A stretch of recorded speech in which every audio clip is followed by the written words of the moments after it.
Hello everyone, welcome to science and mathematics world. I am Kaushlendra Khare और आज के इस वीडियो में हम देखेंगे rate of change of velocity.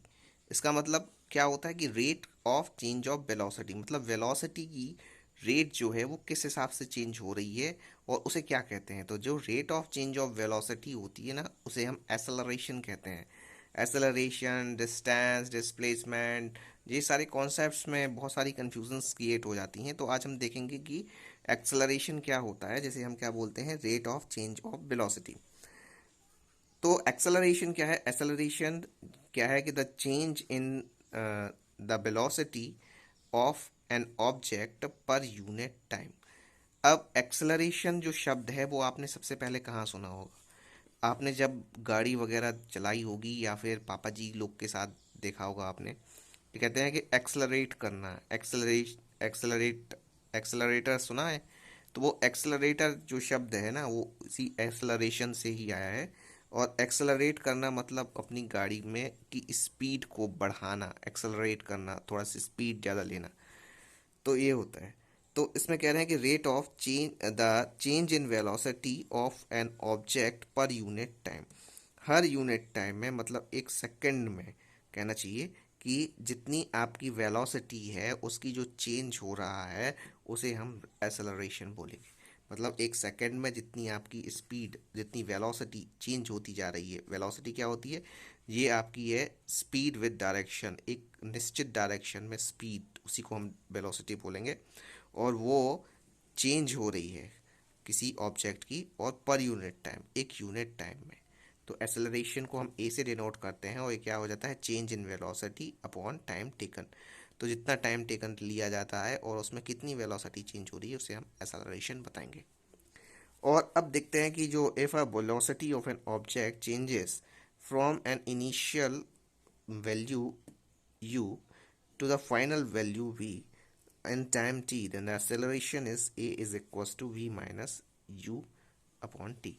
तो यदि आप देख लीजिए, इसका मतलब क्या है कि जो वेलोसिटी है किसी ऑब्जेक्ट की वो चेंज हो रही है। और यदि उसकी जो इनिशियल वैल्यू है वो मतलब प्रारंभिक वैल्यू, इनिशियल मीन्स होता है प्रारंभिक, जो प्रारंभिक वैल्यू है वो कितनी है? यू है। और जो फाइनल वैल्यू है वो है वी। तो जो और टाइम उसमें लग रहा है टी। तो उसकी जो एक्सेलरेशन होगा ना ए, वो कैसे हम दिखाएंगे कि फाइनल में से इनिशियल को माइनस करके और टी से डिवाइड कर देंगे। तो final value minus initial value upon T. तो the acceleration is taken to be positive. Acceleration को पॉजिटिव लिया जाता है कब? यदि इसकी जो है its direction, if it is in the direction of velocity, यदि वो वेलोसिटी के ही डायरेक्शन में जा रहा है तो वो जो उसको हम पॉजिटिव बोलेंगे।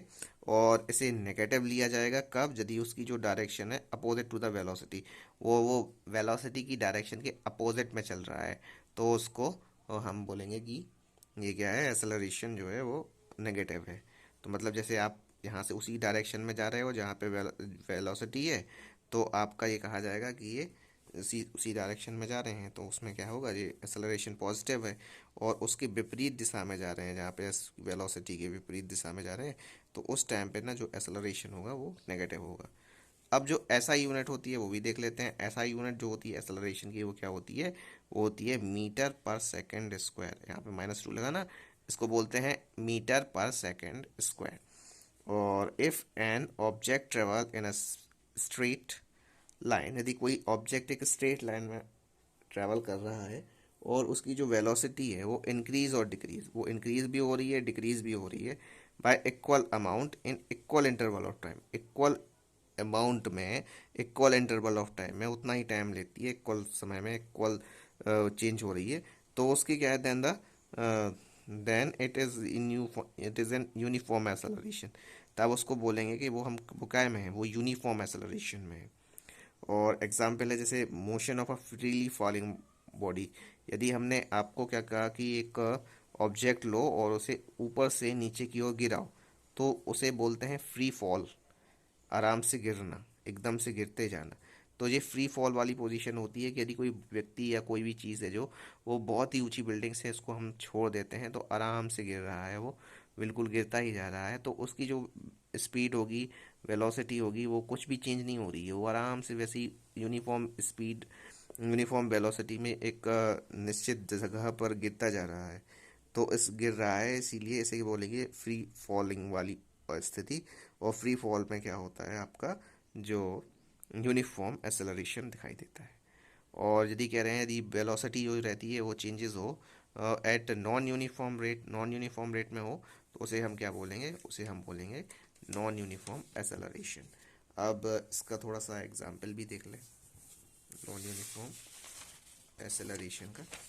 तो ये है कि फॉर एग्जांपल, इसके एग्जांपल के लिए क्या है कि इफ़ अ कार, यदि कोई कार है वो travelling along a straight road, एक सीधी रोड पे चली जा रही है, इंक्रीजेस इस स्पीड, और अपनी स्पीड को इंक्रीज करती है सडनली बाय अनइक्वल अमाउंट। और अनइक्वल अमाउंट में मतलब पहले बढ़ा रही है फिर कमा रही है, ऐसे ही कर रही है।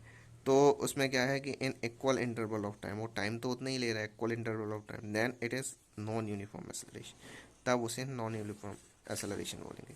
यदि हम अपनी जो स्पीड है उसको बिल्कुल आराम से सीधे एक ही दिशा में बढ़ाते ही जा रहे हैं और उसे कम नहीं कर रहे हैं और कुछ भी नहीं कर रहे हैं, एक सी स्पीड है, एक सी वो चल रही है, एक सी वेलोसिटी है, तो उसे हम बोलेंगे यूनिफॉर्म एक्सेलरेशन। और यदि उसको हम पहले बढ़ा रहे फिर घटा रहे ऐसे कर रहे, तो उसको बोलेंगे नॉन यूनिफॉर्म एक्सेलरेशन। ये हमारा छोटा सा कॉन्सेप्ट था rate of change of velocity acceleration का।